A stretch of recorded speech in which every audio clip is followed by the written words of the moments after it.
2 కేజీలు వెండి కొన్నాను, అందరికీ పంచేస్తా. సో గోల్డ్ రానోళ్ళు వెండి, బంగారు మనసుతో నా వెండి తీసుకోండి. అండ్ ఇదే విశ్వక్సేను ఈరోజు 2 కేజీల వెండి కొన్నట్టు 2 కేజీలు గోల్డ్ కొని ఇష్టం ఉన్నట్టు పంచేయాలని కోరుకోండి విత్ కమింగ్ డేస్లో. ఎందుకంటే ఈరోజు వెండి కొనగలిగింది కూడా ఫలక్నామా సినిమా చేసినప్పుడు నా బ్యాంక్ బ్యాలెన్స్ నేను ఎప్పుడు ₹1,00,000 కూడా చూడలేదు నా అకౌంట్లో. So it is a long emotional journey. Once again thank you one and all నా జర్నీలో పార్ట్ అయినందుకు.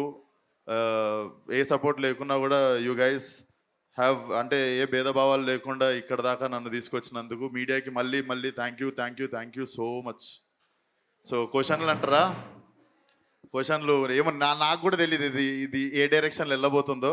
బట్ అందరికీ నా కానుగ్గా ఒక పెద్ద సిల్వర్ కాయిన్